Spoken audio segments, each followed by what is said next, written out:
Shout out to Penn Setters for holding us down. Yes, sir. Shout out to Penn Setters, man. Hey, what's up, man? It's your boy, Coach B. Bradley here. I got my dog, Preston Brown, my guy, Marcus Hammond here. First ever NLG Podcast, man. I want to welcome y'all to the show, man. Welcome y'all to the show. So what's up, man? Hey, NLG, Next Level Grace, man. Next Level Grace was founded by these two guys here. They let me hop on with them, and I'm going to throw it straight to them, man. Tell me about Next Level Grace. Marcus, what you got for me? Hey.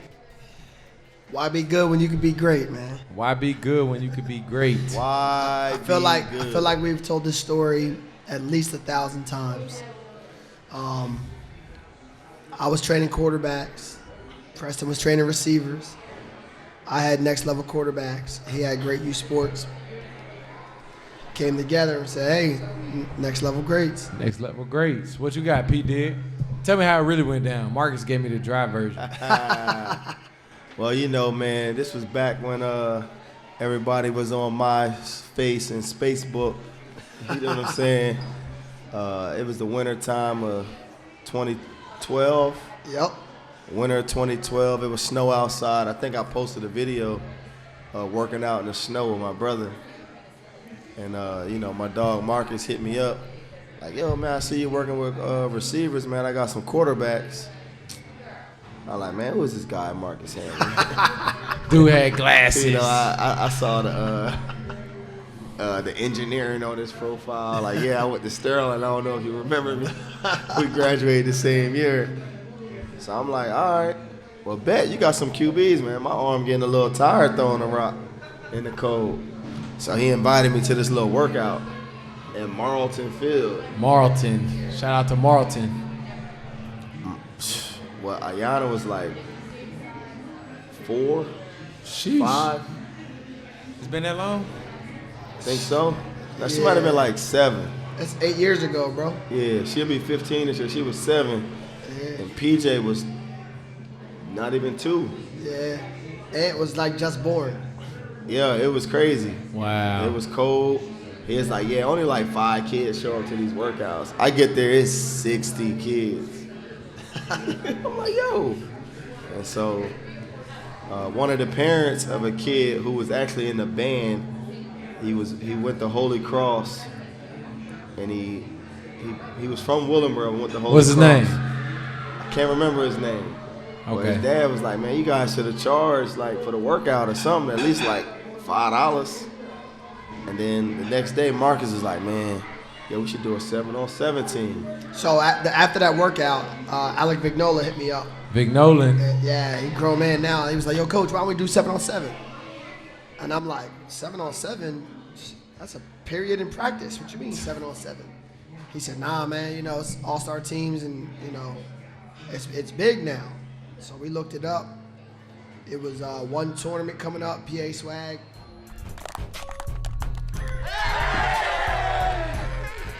Yo, real quick. I say this first time in 6 years. First time in 6 years, no? 6 years. It's an honor for Ed and I to give this trophy out to y'all. 2019, PA Swag East Coast Elite Championship goes to NLG.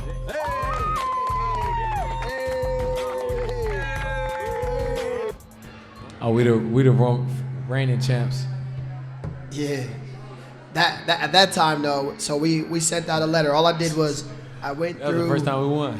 It was. Talking like we've been winning that thing. I went through the Courier Post and the Enquirer, all conference teams, and you couldn't allow seniors. So anybody that was all conference, but they were in 11th, 10th, or 9th grade, I sent them a letter. And I made it seem like we've been doing it for 10 years, man. We're this really prestigious program. Come be a part of it. We're the best of the best, blah, blah, blah. Right. I'm thinking like if 1 or 2 kids from that list come, and then the kids that we've been training show up, we should be halfway decent. Every kid on the list showed up. Who was some of those kids? Oh, man. Shane Lawless. Shane. Marcus Lawless. Sterling Sheffield. Alec Vignola, of course.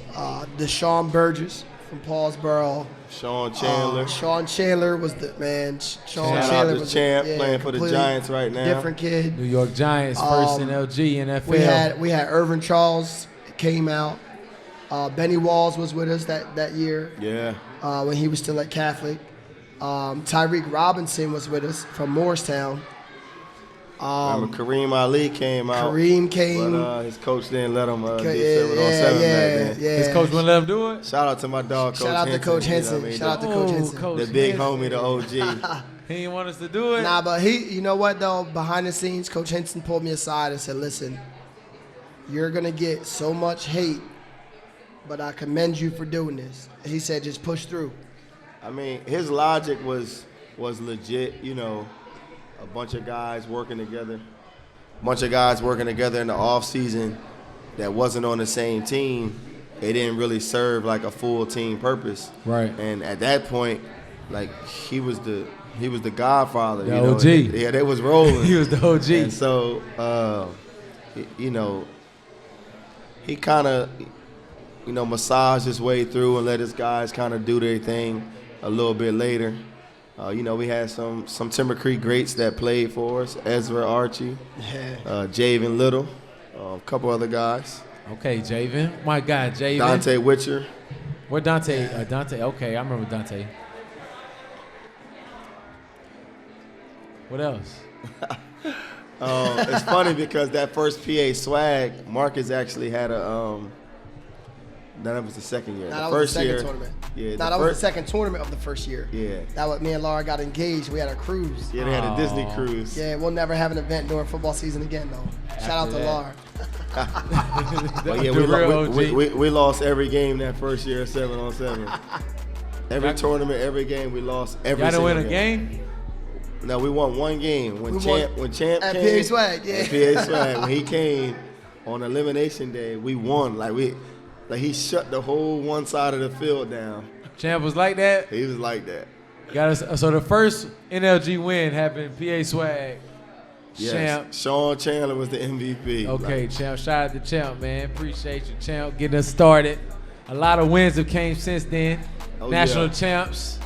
Dang. Shout out to the champs. One win to national champs. One win to One win one to loss. one loss. In 2020, we had one game lost in all the tournaments that we did. This past year? This past year, we lost one game. in the championship. We lost to Carolina Stars. Shout out to Carolina Stars. Oh, they did get us in South Carolina. Yeah, they got us at Myrtle Beach. But remember, Xavier Coleman had got stitches in his face. Hey. So X committed to Boston College. If we have X, we probably don't have any losses. Wow, that's a true testament to the perseverance of the program. True. I never looked at it like that. Yeah. One loss to this past year, 2020, COVID. Remember, One the national championship year, we went like 7 tournaments straight. Without I think it was 6. without losing. Without losing. I think it was 6. It was 6 or 7. Overall, across the entire season, NLG 3, 66-10. Hey! 4 NFA 7v7 qualifying events, tournament champions.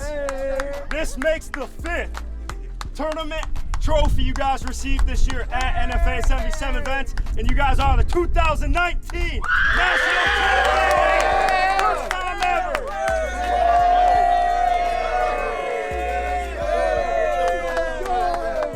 Including nationals, I think it was 7. Yeah, it was a lot. We finished second at Myrtle Beach. And we were like, we don't know what's gonna happen. We don't know what's gonna happen. We struggled at Adidas. Right. Remember, we had the number We one. always struggle at We had the Adidas. number 1 seed in Miami, and then got bounced first round We always struggle. when at Adidas. Fidel and Deuce was trying to fight against South Florida Express. Shout out to South Florida shout out Express. Shout out to Big Dade friend. County, South Florida Express, always coming with the heat. I'm not sure if y'all know, but one of their coaches got killed last weekend. For man. real? Yeah, for real. So condolences out to man. South What? Florida Express. Yeah. But yeah, so we had the number 1 seed down there, got bounced early, and then we went to nationals and we struggled. But it's like every time we face higher competition, immediately after that, the That game next gets week slower. we crank it up. Next week we ended up winning. We ended up winning IMG, beat South Florida Express. Yep, I was Yeah. there. And then we came back and we won like 4 or 5 in a row. We won Philly Finals Tournament. We won PA Swag. We won our tournament in New Jersey. We won in Richmond, yeah. Richmond, Virginia. Yep. I'm drawing a blank. Shout out to 480 Elite. They beat us in pool play. 480 Elite, man. They And I'm gonna turn it to a little scuffle. Well, I like VA. They go hard. They be mad. They from Maryland. 480 Elite's from Maryland. I thought the term was in VA though. Tournament was in Maryland. Okay. 40 Elite. Remember they had the Future Star squad. They squad was legit. And when they got to high school, not all of their kids was allowed to do 7-on-7. Right. So that's why you saw them go from here to kind of. But then they came to our tournament this past summer. Yeah. They had 3 4-stars. You know what I mean? They always have talent. Speaking of stars, this past week was the first week of Jersey football. Who do you guys think held it down from NLG? I'm not into accolades and awards, but if we were given one, it'd probably have to be Eric Strecker. Eric Strecker, Atlantic City quarterback. High School. That's one of your guys? Yeah, Eric's been with us since 8th grade. Bounced around a little bit, was trying to find a good comfort zone offensively. Settled in Atlantic City. This past weekend, he threw for over 400 yards. So he's at AC, right? He's at Atlantic City now. Okay. Over 400 passing yards. It was like 3 touchdowns? 4 passing touchdowns, 1 rushing touchdown. He ran it in? He ran it in from like 30 yards He out. been with Zubak. Yeah, 30 yards been- out, okay. man. You know. Shout out to Strecker. Congratulations. Who But else we got? One thing that happens a lot that I actually enjoy being a fan is every year you get kids that train in NLG and they participate in 7-on-7 and they play each other, right? This year was no different. We have Winslow and Camden, right? We have Winslow and Camden. They played each other in a tough battle. Who the guys we got at Winslow? Name them off. Who we got? JB? I mean, can't name them all. It's a lot. Cheat. I'm trying to think. Who else go to Winslow? JB had an interception and a touchdown. He's committed to Navy. Jalen Cheek is committed to Boston College. Okay. Shout out to them DBs. We Shout out. have a bunch. We had a bunch of dudes. We got Rogers with us. He's a freshman. Okay. Jets with us. He's a freshman. Okay. Jake Mitchell's with us. He's a junior. It's a lot. What about Canada High? Who we got at Canada High? I don't like saying names because if you leave somebody out, the parent gonna text you like, "How come you ain't mentioned my son on the podcast?" So shout out to everybody from NLG representing this weekend in high school football. Yeah, it's cool too. Like, if you look at all the players and all the teams, now every team has an NLG player on it. Pretty much, yeah. At first, it wasn't like that. No. Nah, not at all. A lot of people wouldn't let people play, but now you look across South Jersey, and you see that NLG shirt underneath them pads, and I think that's a testament of what we started saying, that we can take anybody and we'll train them, and we want to see the best for that kid individually, and we think everybody, if you put in the work, you put in the time, man, look, it'll definitely pay off. Oh, check out, okay, Patriots trying to stay in the game. Monday Night Football right now, Kansas City Chiefs barely up on the cam list. You're right. The COVID Patriots right now.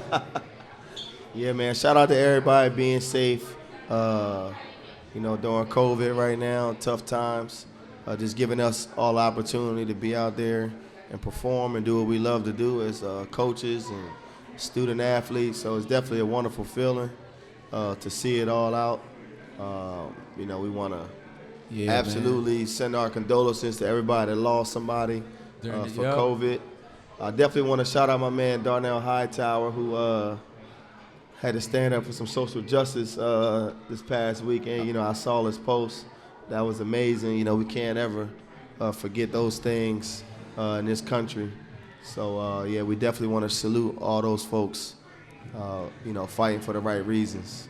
Yes, sir. Yes, sir. So, look, next thing we want to ask about, that we want to get to all of you guys, man. I know a lot of y'all want to play and want to go to college, but we're not necessarily sure if you know the exact steps you need to take. All right, so right now we're going to talk about recruiting. All right, give me your top 3 must-dos, Preston and Marcus. Top 3 must-dos that if you were watching this right now and you were a high school player, what is the first thing you're doing once you get through watching this? Straight A's. Go to school and get straight A's. Challenge yourself. Don't get a B in any class ever. Everybody says that. No, hey, but listen, right? Let's look at the current class, right? Central Florida calling me right now. Central Florida calling. Tell them they gotta hold on. I gotta call them back. We on air. I answer the phone on air. Yeah, hold on. Give him a call. Coach Tuck, how you doing, man? Got Central Florida on the line. It's all good. I'm actually in the middle of doing a podcast right now. Can I hit you back? No, in ask like me an if he hour? got any advice for us. Ask me if he got any advice for recruits. Oh, all right. He not messing with us right now. He got some business. What would All you right, say, I'm Preston? available all hours, so if it's on your way into the office, that's fine too. All right. Hey, man, them college coaches, they call every Yeah. day. If y'all Listen, don't believe me, they call every if day. If you go back on what I said, right, everybody thinks I'm tripping when I say have a 4.0, right? Let's look at our current senior class. Right. Jalen Cheek, he's going to Boston College. Boston College. What's his GPA? What he- 4.0. Okay, Cheek. Right. I see you, Cheek. Donovan Ezeraku, he's going to Boston College. What's his GPA? I don't know. 4.5. Okay, Donovan. Tyler Davis, he's going to Delaware. Oh, my dog, Ty. What's White his Lightning. What's his GPA? What's the GPA? 4.5. White Lightning. Xavier Coleman, he's going to Boston College. What's his GPA?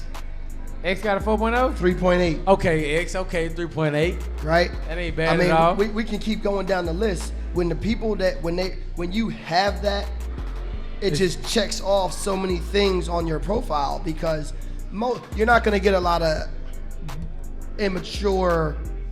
I'm trying not to say a-hole type kids, but Right. you're not gonna get a lot of immature kids when they have a 4.0.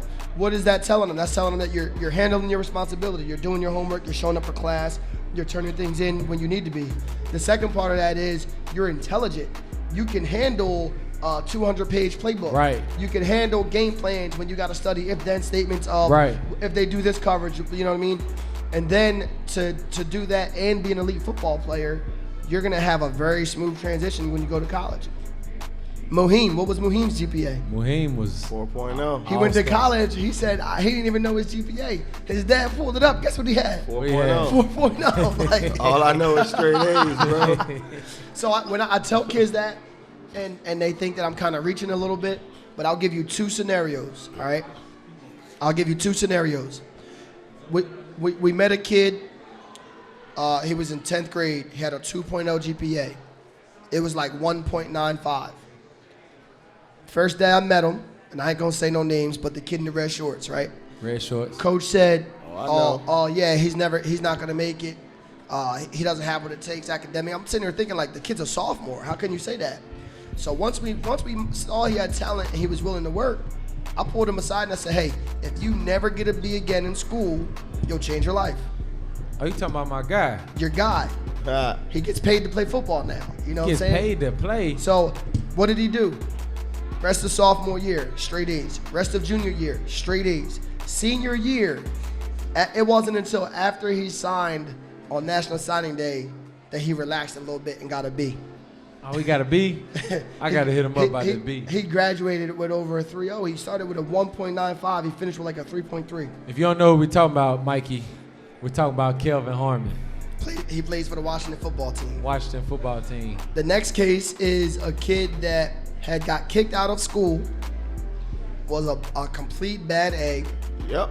and he was immature. He done a lot of things, and he had a little bit lower than that. His GPA was a little bit lower than that. Sock about to stay. And we have this philosophy, this 7-hour rule. If you do at least 7 hours extra per week academically that is not assigned to you, your grades are going to change. So if you got a C in math, spend extra hours on math. If you got a C in English, spend extra hours on English. And we did that week after week. It got to the point where I would call him and check on him to make sure he's doing his homework. Tutty. I would call him to make sure he's doing his homework week after week after week. And it went from, "Oh, coach, I'm going to get to it. Oh, coach, I'm going to get to it," to afterwards, he's calling me. "Yo, coach, I just finished this assignment. Yo, coach, and now, guess what? He's playing in the SEC. Hey, man, school is cool, man. Don't forget that. School is cool. Preston, What's happening? if you're a high school kid right now and you watching this, or you're a parent, if you're a parent, what are you trying to get your son to do to get recruited? I mean, the first thing I would do, honestly, is you always gotta self-reflect, right? Take a look at yourself, and you gotta think like, do I really want to do this? right? yeah. Because what you say out your mouth and what you do with your actions, they don't always align together. I mean, there's plenty of kids that text, call, that show up to practice every day that say they invested in doing this, and then it's that one day where they too tired and they don't want to show up and they don't come. So you got to make sure that you fully invested in this, right? And that commitment part from the parents is equally as important. You know, you got to make sure that you fully vested. The next thing I would do is I would go to my guidance counselor and make sure that my classes are aligned to what the NCAA is looking for, right? A lot of kids, if you go to a technical school where you have to take a trade, that's a great thing. But you have to make sure that you're taking additional courses so that you qualify. Say that again. Start that second statement from the beginning. Which part? The going to your high school counselor. Okay, so the next thing I would do is I would go to my high school counselor as I pull up the NCAA eligibility center requirements and make sure that my transcript is in line with what's needed in certain times. For example, Thank you. Yeah, give me an example. by the end of your junior year, you have to have at least 10 core courses completed, right? What's a core course? A core course is any class in the English department, science, math, or social sciences, right? So I have to have at least 10 of those courses completed as a first year course. Freshman year. Like freshman year, I always advise guys to take at least 5. So if I take 5 a year from 9th grade, 10th, and 11th, I'll have 15. The NCAA only requires 16. So now, if I want to put myself in a position to graduate early, I can do that. The one thing I don't feel like, we talked about much more, like you said, was, do you really want to do this? When the last time I had that conversation with myself, I was running heels. I was probably like 2 years removed from playing, trying to get back, take a shot. And I got on my third hill. Tennessee State hills is some big hills, Coach. Oh, yeah, I seen them. And I got to the top, and I was like, man, I don't think I want to run these next 6 hills. And that's when I realized, like, I was working out with Veen because he had came in town, and he needed somebody to work out with him. And I was like, man, look, I think I'm done. And that's when I had to make my mind up. And a lot of high school guys think that they want to go to college and they want to play football and they want to do this and they want to do that, but it's tough playing and being a D1 athlete, going to school, getting the grades, going to practice, not messing up in the classroom, not messing up outside the classroom. Definitely. It's I just think that if you're a high school kid right now, man, you got to figure out what you want to do. Do you really want to play football and what it takes? Do you really want to put in the time, the sweat equity, the mental part of the game? Because the mental part of the game, that's a whole 80% of your success. And that takes me to my next segue, my next question here to my two coaches. What was your favorite concept that you like teaching coming into high school football? Like, what is your favorite route, your favorite run play, your favorite defense? I know mine. Mine is I like cover zero. All right, cover zero means we bring in some pressure, man. It means we coming hot, heavy inside on the blitz, and my DBs is going one-on-one with no help. I love playing cover zero because I think that the best pass defense is the pass rush. You can cover, you think you can backpedal and do all this stuff all day, but if you put some pressure on the quarterback, you don't really have to worry about covering that long. It's quick. It's like blackjack. It come quick. Either you hit it or you don't. You see what I'm saying? Oh, I already know. What about you, Marcus?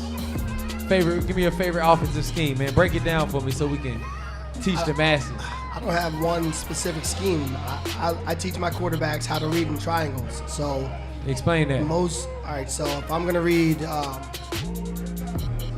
it's three. There's three areas of the field, right? There's left side, left hash over, or whatever the defense is. There's middle. There's right side. So if I'm attacking the left side, right, who's going to be over there? There's going to be a corner, there's going to be a safety, there's going to be a linebacker, right? How are they going to align? They can align in any different which way. They can cover in any different which way. If you understand the triangle, you can attack that triangle. Now, once you get into complex stuff, then you can worry about mics coming over and all that kind of stuff. But the reality is, especially for high school football, if a kid understands the triangle and what the defense is trying to do, you can exploit it 100% of the time. And we were just going over film today with my guy, and I said, hey, the corner's here, the linebacker's there. Who completes the triangle? Safety. Where is he? He's out the picture. Why didn't you go there? I don't know. I didn't think to look at it. Run the play, guess what? Both the guys in the triangle, they can only do certain things. Guys running downfield wide open, we didn't evaluate it. We didn't make a throw. See, when you explain that, that makes a lot more sense to me, because sometimes I hear you say stuff, I'll be like, what? But now I know what you're saying. So on the flip side of it is, if that triangle is such that there's a safety over top outside the hash, right? That means what is everybody else going to be doing? The corner's not going to cover deep if the safety's outside the hash, right? So you don't have to worry about that corner going up. That means he's probably a hard corner. Now you got the sideline. So once the guys can understand that triangle, now if you're looking in the middle of the field, right? What triangle are you looking at? There's going to be a Mike backer. There's going to be two safeties, or there's going to be one safety and two outside backers, right? Yeah. If you read that triangle, you can identify everything that they're trying to do from a defensive perspective. And once you have that, it's just execution and exploiting it. And that go back to what? School is cool.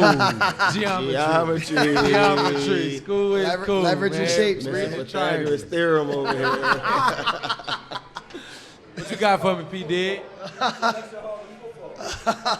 Favorite. What's your favorite route? Favorite combination? I think I know, but I ain't gonna say it. You know, my introduction. We're giving our signals over here. Yeah, my introduction is a lot different because I never wanted to be a coach. You know, I got into it as a trainer. Like I wanted to train receivers just so that they could be the best receivers in the country, and that's all I cared about. So coming into coaching, it was, you know, I just taught what I knew, like what made me a better player. And the intermediate route game is the most, like, untalked about portion of the game. Underappreciated. Oh, for sure. And when I was in the UFL, I played for Wes Chandler, who was in the Hall of Fame. He was our offensive coordinator. And he was like, man, look, as a wideout, your job is to move the sticks, period.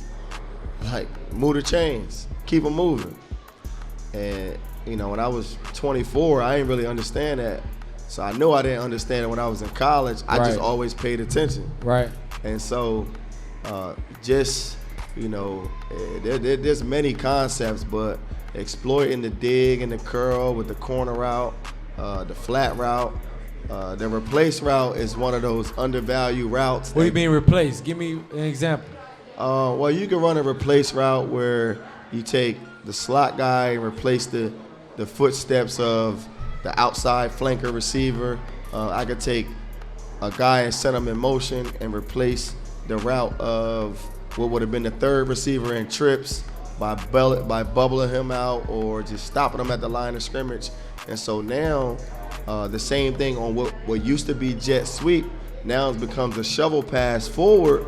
So if the guy drops the ball, it's not a fumble, it's an incomplete pass. And you kind of use these concepts when you don't really have an overpowering offensive line that's really designed to, you know, you kind of take like bigger, heavier dudes on your team and you have them play offensive line because they can move in space, but they're traditionally not designed to be offensive linemen. Like power, they're not supposed to go. Yeah, right. I mean, you know, we don't have these overbearing NFL style offensive linemen like some high schools are privileged to have. So you have to move them in space, and you use a lot of those concepts. I mean, I really enjoy practice because you get to teach many things and many parallels to what they already know from the educational standpoint. Right. Again, I'm a verbs guy, so it's all about the action with me. There it is. Back to what I was saying with Cover Zero. I ain't really break it down. I'm gonna break down Cover Zero for all my fans out there, high school fans. When we say Cover Zero, we mean no safeties or no safety help. You see what I'm saying? So in Cover Zero, we always want to send one more guy on the blitz than they have blocking. So if you blocking with 5, I'm gonna send 6. If you leave the back end to protect, I'm gonna send 7. All right. When you do that, you outnumber the offense, but you also put your defense at a position of high risk and high reward. All right. So yes, if you miss the tackle, once they catch it, he gone. But if you get the sack, it's a loss of 10, loss of 12. Or create pressure, and he might have an errant throw. Bad throw. Right. Quick route. A lot of people, it's a secret. I don't mind giving it out because I feel like more football coaches need to know. And it's probably not a secret to most guys that know, but I see it a lot in high school where guys play Cover Zero, and they either pressed up or they're playing 10 yards off. And you're just not helping yourself right there in Cover Zero. In Cover Zero, you have to be at a nice even range based off of your DB's speed and their skill set. So I put my guys between 7 to 8 yards off, hard inside leverage. We say inside leverage because the inside throw is the easiest throw. It's a quick 5 yard, like back to geometry. That's the what's that? The hypotenuse. Right? I got that right? Yeah. Yeah, that's the hypotenuse. The line that goes down the right down the middle. I might be wrong. Don't quote me on that. But you sit your guys hard inside and you make them make the long throw. The long throw, the least completed pass in football is the 9 route. My guy P. Diz says it every day. Least percentage completion pass is the 9 route. You want them to throw the 9 ball if you're on defense. Throw it deep because you're probably not going to catch it. Yep. If you catch it, all right, we're going to line up and do it again. Also, the corner route is pretty tough to catch. The out route is pretty tough to catch. Everything going outside toward the sticks is what I want you to throw in Cover Zero. All right, and with that pressure coming, I know as a DB, I don't have to backpedal. I can sit because I'm sitting at 7 to 8 yards, and you got to make your mind up by your third step. You got to tell me if you're going to sit down or you're going to keep going. If you get up on me, high school football is a little different than NFL, as we can see. Oh, he picked it. Come on, can't drop the ball, Edelman. Can't drop the ball. Got him. But yeah, you got to make your mind badger. up. Oh, that's the honey badger? Honey badger. Oh yeah. Tough matchup for Edelman. See, as an offensive guy, I love when defenses go Cover Zero because if I have the athletes, What if you don't got the athletes? If you don't have the athletes, then I run it. If you're playing Cover Zero, I'm gonna run. I'm gonna replace your blitz. How you gonna replace it? We got all them guys in the box. All right. So if I'm running the option, right? If I'm running the option, do the math, coach. We got one more guy. You got to run with the quarterback. yes, I feel you. You got to run with the quarterback. What does Cam do every Sunday? There's only one Cam. All right. What is in today's game? What do they do? Today's game. That was my next. What do they do? Segue. Check me out. That's my next segue. I just want to talk about the evolution of the black quarterback, man. I think that it's very important that us being black individuals in football and coaching at a high level, and you being, the number one quarterback trainer in America, I just want to talk about the evolution, man. Like coming up, black quarterbacks got a bad rep for being mobile and not smart enough to play the game. And now the top quarterbacks in the NFL currently, don't quote me if I'm wrong, but Russell Wilson, Lamar Jackson, Patrick Mahomes, Dak Prescott, all those guys are black quarterbacks, man. I just want to know what you guys think about that. Well, we was all once 3/5 of a person, so yeah. the value of a black man has always been underserved and underrepresented in every market. I mean, they didn't give Michael Vick, Donovan McNabb, Dante Culpepper, Warren Moon. Mine was Steve McNair. That was my guy. Steve McNair, rest in peace. Like all those guys that paved the way. Randall Cunningham. Shout out to all of those like wonderful black quarterbacks that Doug Underappreciated, Williams, the first black quarterback to the winner Super Bowl for the Redskins at a transient time in the 80s where we was transitioning and, black people were still, being treated like harshly, completely unfairly, like all over, where he went to school at Grambling. It was crazy out there in Grambling, Louisiana, Right. In the 80s. So now to see the highest paid player in football's history, represent the color of the skin. That, Talking about my homeboy, right? oh yeah, my homeboy. My homeboy. Right. That black excellence, like that representation, is great. All the best receivers have all been black, the best DBs, the linebackers, and we still missing the key components in head coaching positions, and league ownership, and general managers. I mean, look, college football, there's been a decline in black head coaches, but all the top assistants are black guys, right? All the top recruiters are black guys. And so, that same mentality, like, we're great on the football field, right? We're starting, as soon as we make some progress, we lose progress in other areas. And I just think that it dims a light on the overarching goal of trying to, bring equality, and that's where we are now. I mean, Kaepernick was a great black quarterback, Right. and got blackballed. What do you say? What do you say to those guys that say like, well, every time you give a black coach a chance, he kind of blows it?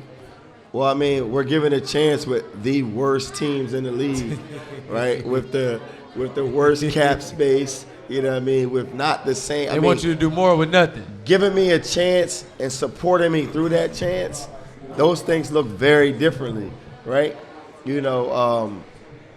Again, Mark Jackson was a great coach for Talk about the Chiefs coach. for Golden State, right? Yep. He built the team, and yet, Steve Kerr, good guy, he came in and they gave him all the pieces that was necessary to win. Be successful, And the same things that Mark Jackson argued for, right? He didn't get, but Steve Kerr came in and got those things and won the championship with the pieces that, was set in place, right? Tony Dungy, he built the Tampa Bay Buccaneers, right? And John Gruden came in Scoop and and won the scope, Super baby. Bowl, right? Off the team that was built by Tony Dungy, right? And people say, oh, Tony Dungy only won because of Peyton Manning, right? But again, look at the rest of the team that was built.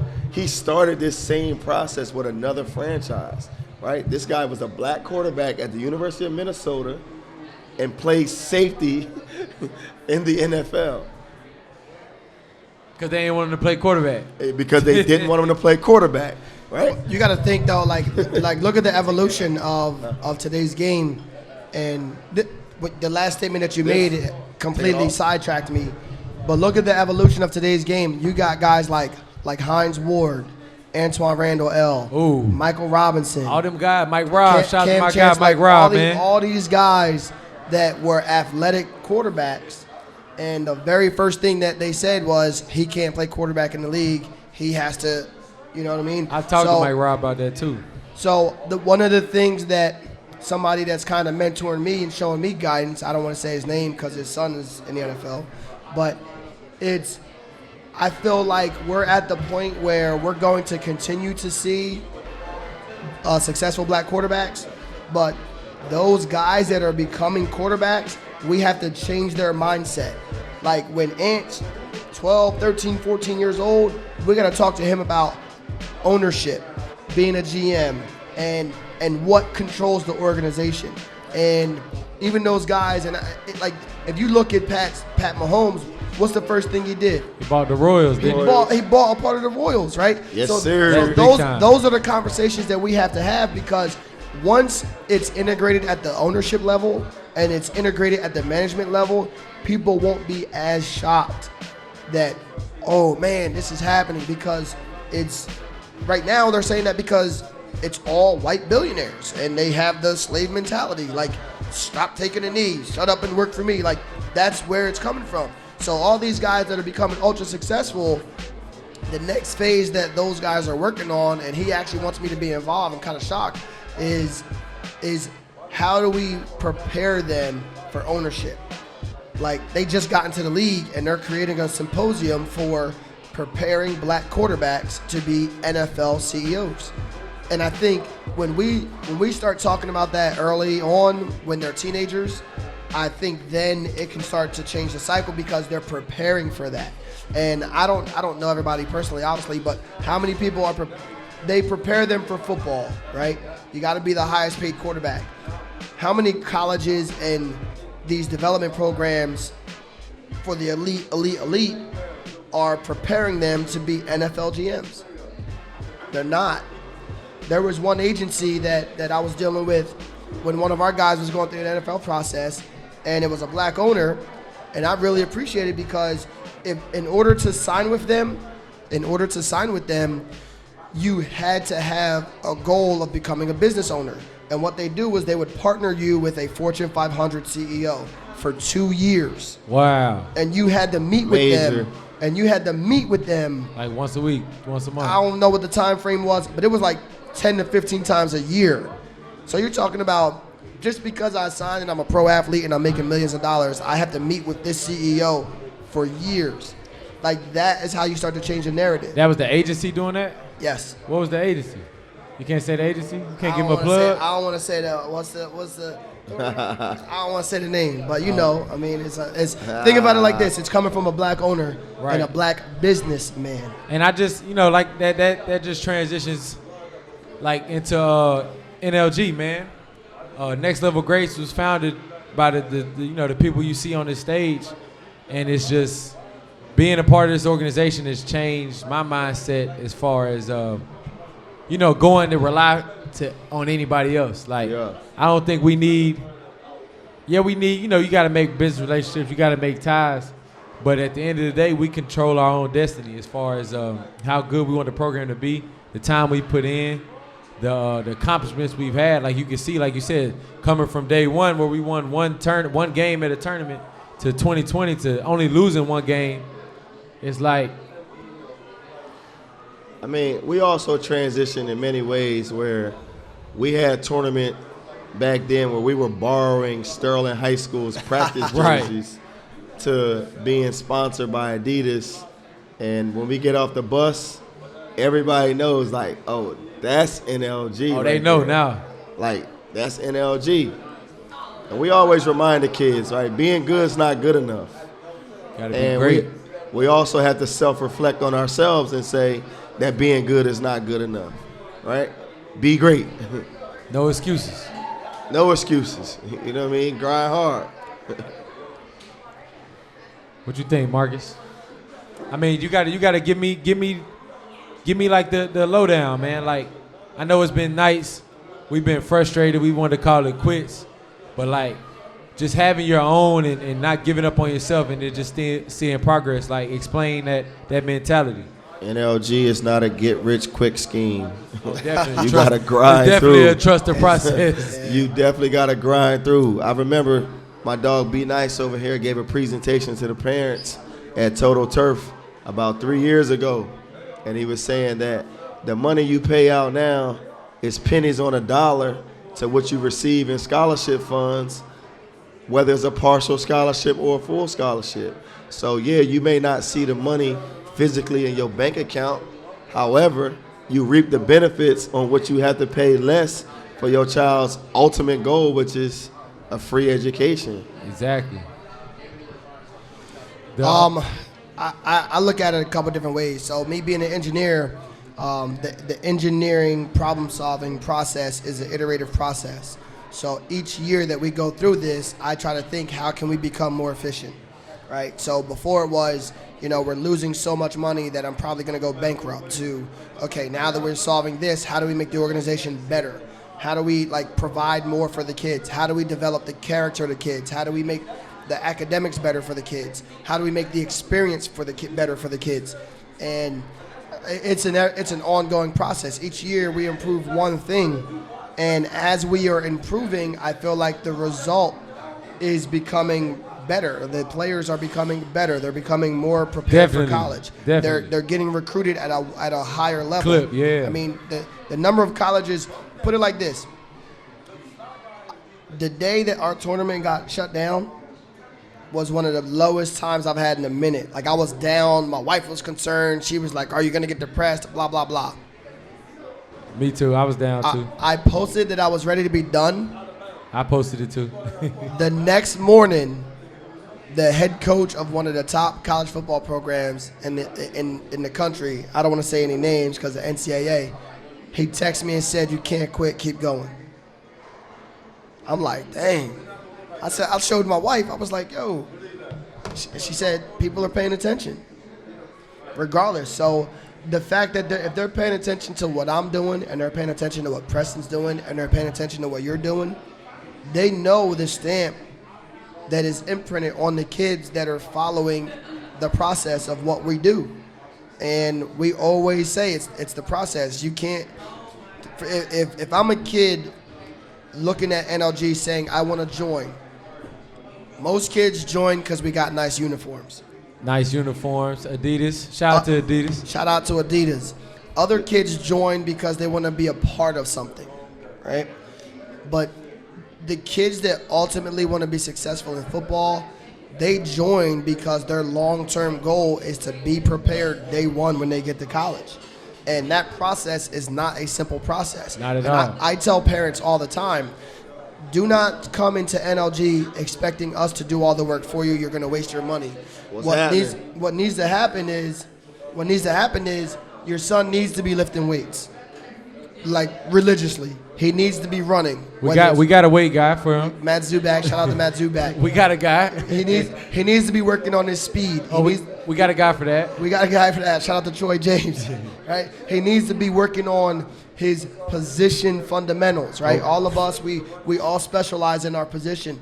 And then on top of that, you put it all together, and then you go against the Booms, the South Florida Express, the Cam Newtons, the Hustle Incs. All those guys have guys that are playing on Sundays. When you take your formula and you play against elite talent over and over and over again, like I said, it's an iterative process. So that kid that in 9th grade goes down there and struggles, 10th grade, he comes back, he's a little bit better. He starts for his high school, he's all conference. But then he does the process again. And again. And then he goes down there, he competes, he comes back. In 11th grade, he's no longer all conference, he's all state. And now not only is he all state, but he has the grades to be successful, and he's been in front of colleges for the last 3 years, so people know who he is. You can't show up 1 year and expecting it to be successful. That's not the way that it works. And that's anything in life. If you show up expecting it to pay off one time, we ain't the program for you. And that's really, that to me, that's the process. And you have to stick with it over and over and over and over again. To tag on to that, since I don't like pigs, I don't say piggyback. I would say your child also needs to stay off of Instagram and worried about other people's recruiting. Oh, right? When you get sidetracked by another person's success, that's less time that you're focusing on the work you need to put in for yourself. And having been around many, many guys that have made it to All-American status, we have also seen guys that just because you practice and compete with this guy, you feel like you should be on that same level. And it's no knock or disrespect to you. It's just that there's only one set group of people who can make All-America. And everybody don't make that. Yep. Right? Everybody don't make All-Pro even though they playing in the league. You know, everybody don't make the Pro Bowl even though they playing in the league. Then they say Ed Reed didn't have no stars. No stars. Ended up in Miami because of a connection that his high school coach had with a recruiter at the U. And now he got a gold jacket. And some cigars, baby. You know what I'm saying? Shout out to my guy Ed Reed.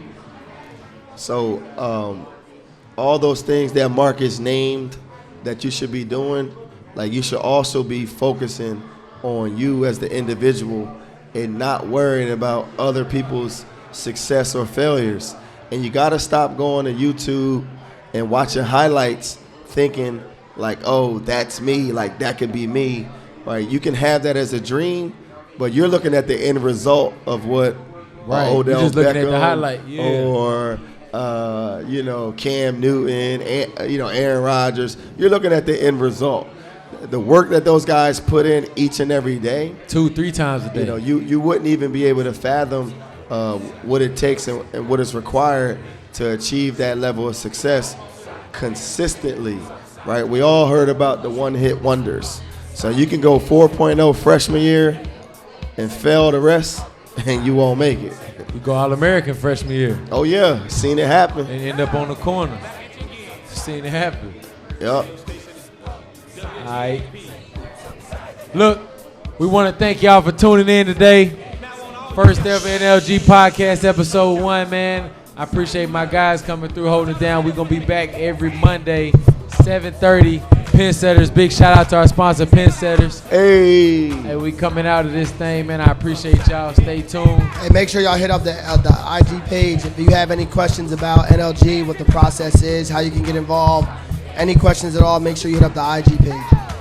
Yeah, make sure y'all doing all y'all asynchronous learning tomorrow while y'all out there. Make sure you log on. Shout out to all the school districts that got technology up and running for distance learning. Appreciate y'all coming, man. We out.